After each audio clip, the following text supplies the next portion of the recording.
Bien, bonsoir. Ce soir, nous avons le plaisir d'avoir un débat, je pense, assez d'actualité, puisque nous rencontrerons Monsieur Larger, Victor, qui est le responsable des affaires familiales au diocèse de Dijon, et Monsieur Damien Sauze, qui est l'animateur du groupe Homosexualité et Socialisme. La question de ce soir est importante, elle a été déjà largement débattue, mais nous voulons la consacrer plus spécifiquement à la suivante. Tout le monde a-t-il le droit ou a-t-il la possibilité juridiquement d'avoir un enfant? Monsieur Larger. Alors, je pense que la vraie problématique se pose dans la question, est-ce une question juridique ou n'est-ce pas une question juridique? Il ne s'agit pas de restreindre l'accès ou non des uns ou des autres à tel ou tel bien. À mon sens, il y a une problématique qu'on est en train de mal poser, qui est celle du droit au sens juridique. Il y a peut-être aussi une autre acception du mot droit, qui est est-ce que c'est fondé en raison? Est-ce que c'est fondé en nature? Est-ce que on peut voir la question de l'enfant comme quelque chose qui coule de source ou quelque chose qui est créé d'une certaine manière par l'homme. Oui, alors, effectivement, la question qui nous est posée aujourd'hui, tous les couples peuvent-ils avoir un enfant? Tous les couples peuvent-ils avoir le droit d'un enfant? Elle trouve déjà des réponses effectivement juridiques, et principalement dans le cadre des couples hétérosexuels. Et finalement, j'aimerais reformuler la question peut-être, si certains couples ne devraient pas avoir d'enfants, quels sont ces couples qui ne pourraient pas avoir le droit d'avoir des enfants? Et jusqu'à présent, effectivement, il est plus difficile pour certains couples d'avoir des enfants. Pour des couples de même sexe, il existe déjà des couples de même sexe qui élèvent des enfants, mais c'est rendu plus difficile puisque il faut des délégations d'autorité parentale et pour l'instant, jusqu'à la loi qui vient d'être adoptée, un enfant ne pouvait pas avoir deux parents de même sexe. Il pouvait être adopté par l'un des membres d'un couple homosexuel, mais les deux personnes qui composent le couple ne pouvaient pas être reconnues comme parents. Je pense que si vous nous posez cette question aujourd'hui, c'est justement par rapport à cette évolution de la loi et par rapport à ce qui peut être encore attendu du côté des techniques de procréation médicalement assistée. Et effectivement, c'est par l'apparition de ces techniques que cette question s'est posée dans le cadre des couples hétérosexuels. Pour permettre à tous les couples hétérosexuels d'avoir des enfants, on a utilisé les progrès effectivement de la médecine pour faire en sorte que lorsque l'un des parents est stérile, on ait recours à un donneur de sperme, une donneuse d'ovules, pour permettre à ce couple d'avoir un enfant. Donc on trouve déjà, comme je disais en introduction, dans le cadre du couple hétérosexuel, des éléments finalement d'un droit à l'enfant.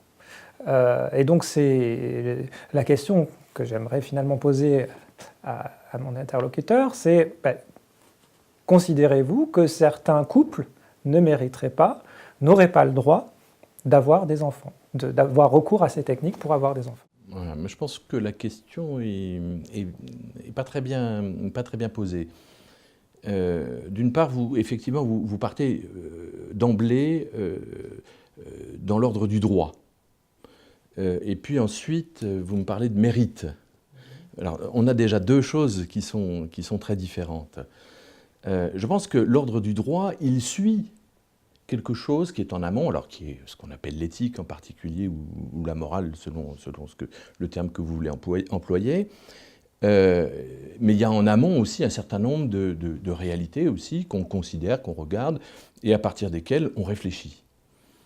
Le droit, il vient pas s'imposer comme ça. Enfin, vous me direz, il existe un droit positif aujourd'hui avec lequel on voudrait comment dire, plaquer quelque chose de supplémentaire à la réalité. Malgré tout, il existe une réalité des choses. Alors ça, c'est une chose. Après, il y a la question du mérite qui tient à des actions antérieures, à des choses qu'on a bien faites ou non. Je crois qu'à vrai dire, dans la question qui nous intéresse, ça n'a pas d'intérêt. Alors, il y a deux autres choses, enfin, ça n'a pas d'intérêt au sens où, je veux dire, on ne va pas s'amuser à décerner des médailles, à donner des médailles aux uns ou aux autres parce qu'ils seraient des bons ou des mauvais parents futurs. Je crois que c'est des choses différentes. Il faut également, à mon sens, séparer encore deux autres choses qui sont le fait d'élever un enfant et le fait d'avoir un enfant, qui sont deux choses, encore une fois, différentes. Et que si on fait cette partition-là, il va falloir qu'on revienne donc sur la question avoir un enfant. Qui peut avoir un enfant, hein? Mais je crois encore qu'une fois, on est encore assez loin de la véritable problématique qui nous intéresse, parce que moi, j'avoue que je suis gêné par l'expression « avoir le droit d'avoir un enfant ». Ça me gêne, ça m'inquiète. Ça m'inquiète, moi, dans ma vie personnelle, je me dis, mais je ne me suis pas posé la question en ces termes-là. Bon, j'ai eu un certain nombre d'enfants. Je ne me suis pas posé cette question-là parce que, pour moi, elle ne se posait pas en ces termes-là. Elle se posait dans les termes que j'épousais une femme et que si les choses étaient dans l'ordre normal, eh bien, il viendrait des enfants et que ça, c'était une responsabilité. Mais est-ce que, pour reprendre Oui, allez-y. est-ce que si vous aviez été stérile, par exemple, n'auriez pas eu envie de considérer que ces méthodes de procréation eussent été pour vous un recours et finalement un droit quelque part? Mais je pense qu'on commence à toucher au fond du problème, là. On commence à toucher effectivement au fond du problème. Est-ce qu'il y a un droit pour les couples mariés à l'enfant? C'est une vraie question. En tout cas, il y a une pression. Au sein des couples, notamment des couples hétérosexuels, il y a une pression à avoir un enfant, on le sait bien. Donc, et c'est sans doute à cause de cette pression qu'on a cherché aussi à faire en sorte que toutes les techniques possibles soient mises au service de ces couples qui aujourd'hui sont stériles. Il y a une pression du côté médical également. Quand une femme va consulter pour un suivi gynécologique, on va lui poser la question des enfants. Et il y a une pression constante dans le corps médical, comme dans toute la société. Un couple marié qui n'a pas d'enfant, il sera soumis également à une pression. On va l'interroger, et alors, quand est-ce que vous allez avoir des enfants? Donc, voilà. Donc, face à cette pression, effectivement, se sont développés. Alors, on peut la contester, hein, cette pression.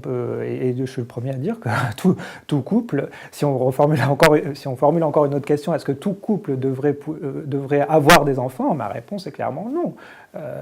C'est le choix du couple d'avoir des enfants ou de ne pas avoir des enfants. Mais c'est vrai que dans le couple marié, en tout cas, dans l'institution du mariage, on parle effectivement du livret de famille.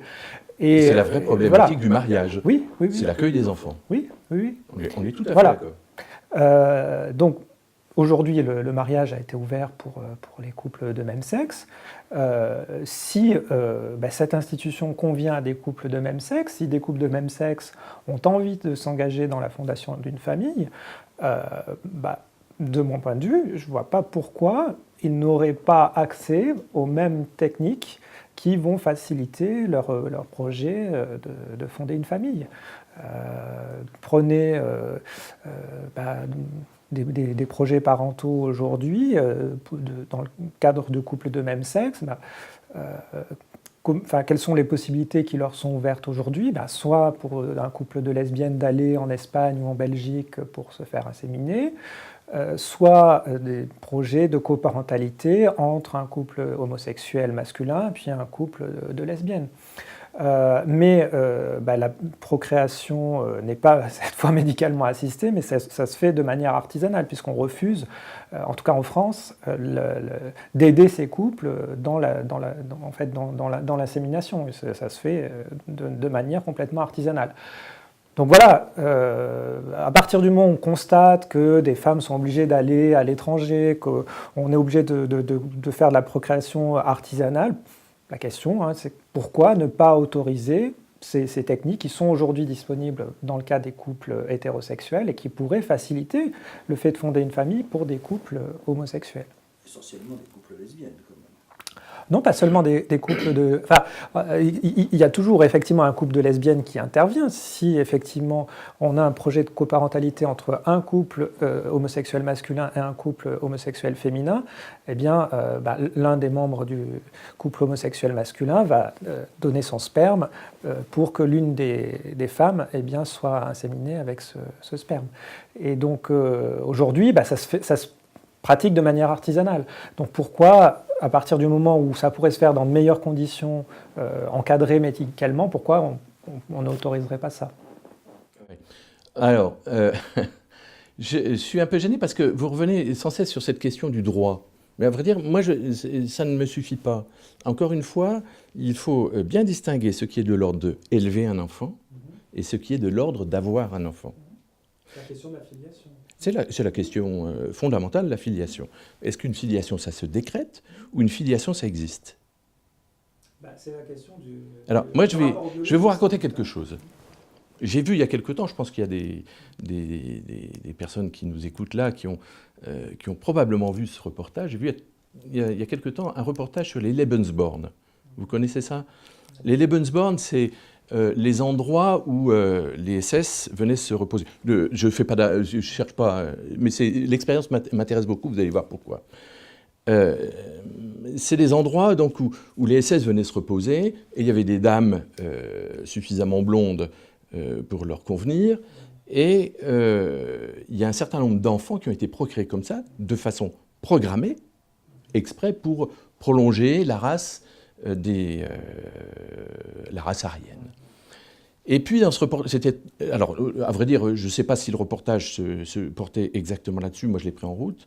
Moi j'ai été très intéressé par deux témoignages. Le premier témoignage, c'était une femme qui n'arrivait pas à connaître ses origines, et qui a interrogé sa mère qui ne connaissait que sa mère. Jusqu'à la fin, elle n'a pas su ses origines, mais elle a posé la question jusqu'à la fin, et sa mère lui a répondu à la fin en lui disant d'où elle venait. Et j'étais très intéressé par l'opiniâtreté de cette femme qui cherchait à toute fin ses origines et qui, quelque part, était un peu soulagée à la fin d'avoir appris ça.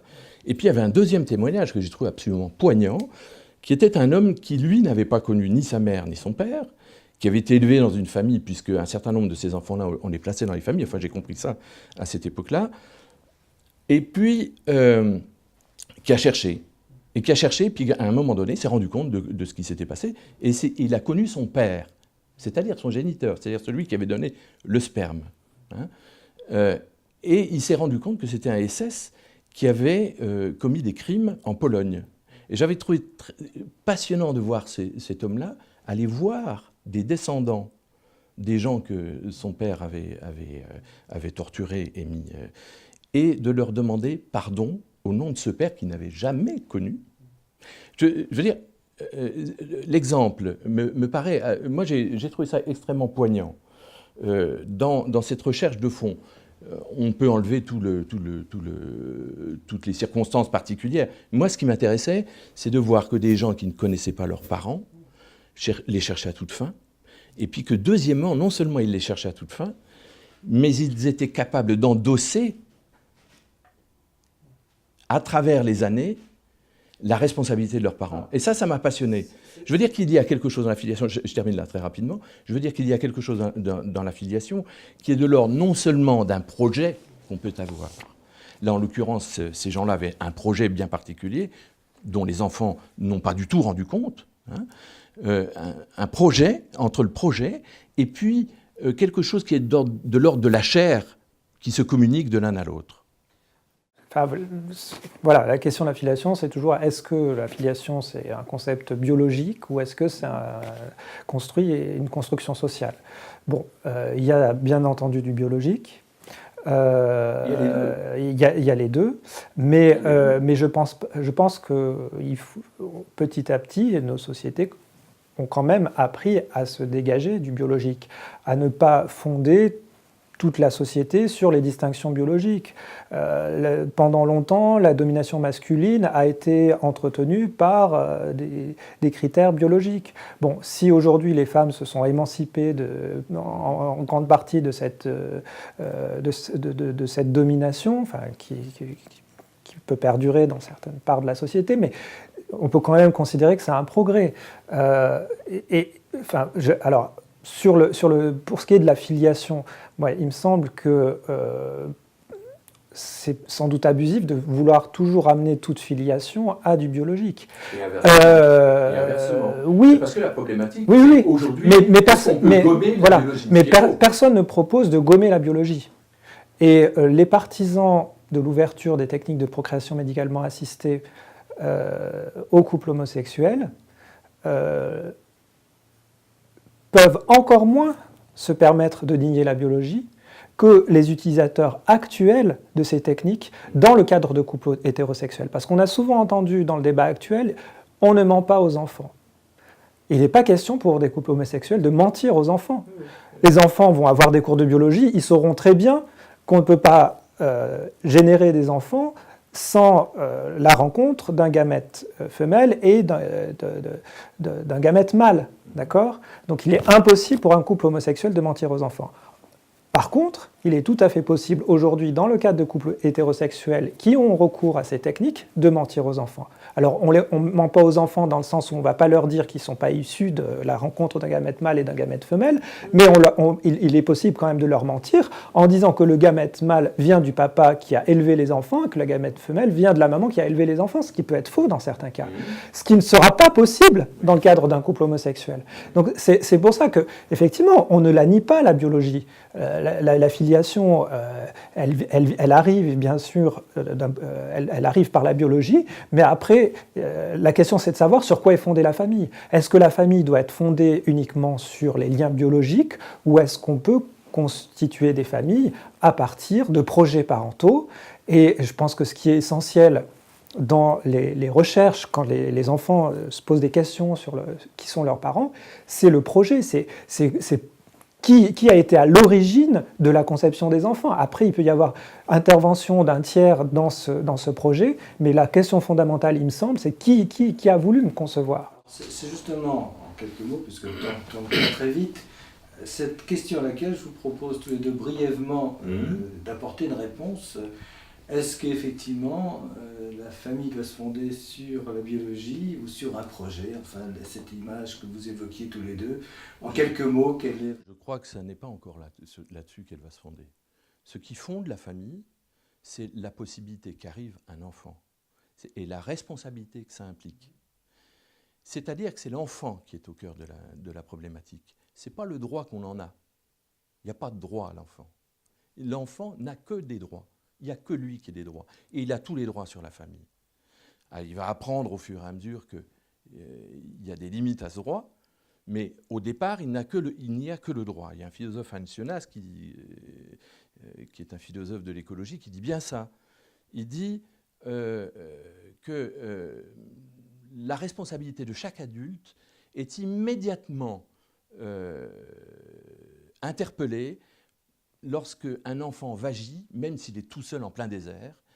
La responsabilité de l'adulte est immédiatement convoquée. C'est-à-dire qu'aucun d'entre nous ne peut passer à côté d'un enfant qui vagit. Alors, le problème de l'homosexualité ou pas l'homosexualité n'a rien à voir avec cette problématique-là. C'est que c'est l'enfant qui fonde les choses. Et si on repart de l'enfant, on va voir qu'il y a quand même des conséquences qui sont complètement différentes, qu'on ne peut pas faire n'importe quoi avec cet enfant, y compris lorsqu'on est homme et femme en couple, et homme et femme mariés. On ne peut pas faire n'importe quoi, et on ne peut pas convoquer l'enfant comme on l'entend. En fait, c'est l'enfant qui nous convoque. Et c'est l'enfant qui nous convoque à la vie familiale, c'est l'enfant qui nous convoque à la vie maritale, et c'est l'enfant qui nous convoque pour son avenir à lui, et pas pour nous. L'enfant, Voilà, l'enfant qui suscite le droit, votre Bien sûr. réponse à vous. Je suis d'accord une fois que l'enfant est là, mais l'enfant n'arrive pas comme ça tout seul. La naissance est en général désirée par le couple, ou non, mais en tout cas il y a eu un acte entre deux adultes qui... Ou non. Oui. La responsabilité. Mais je pense que, tout ce que vous dites sur l'enfant qui convoque les parents, hein, la responsabilité qui incombe aux parents, ben, elle est encore plus mesurée, je pense, quand l'enfant a été désiré. Et donc, pour moi, ce qui est primordial dans la fondation de la famille, c'est ce projet parental, c'est cet engagement des parents dans un projet avec tout ce que ça implique derrière. Et de ce point de vue-là, je pense que, vu la difficulté plus grande, parce que ça implique souvent le recours à un tiers dans le cadre des couples homosexuels, est une garantie de cette implication. Écoutez, je vous remercie en tout cas de ces débats ouverts dans un esprit de tolérance qui vous animait tous les deux. Et c'est vrai que les progrès législatifs, les évolutions de la biologie susciteront sans doute encore d'autres discussions, d'autres... On n'en a pas fini parce que la problématique, à mon avis, est extrêmement tournable. Je crois que nous sommes en train de croiser des chemins de l'éthique et du droit, l'éthique n'étant pas d'ailleurs la même chose que le droit. Ouais. Et merci en tout cas d'avoir participé. Je pense qu'on aura de nombreux autres débats sur ces thématiques. Merci, à très bientôt. Merci. Une réaction ? Un témoignage ? Commentez ce reportage sur dijonsanté.fr.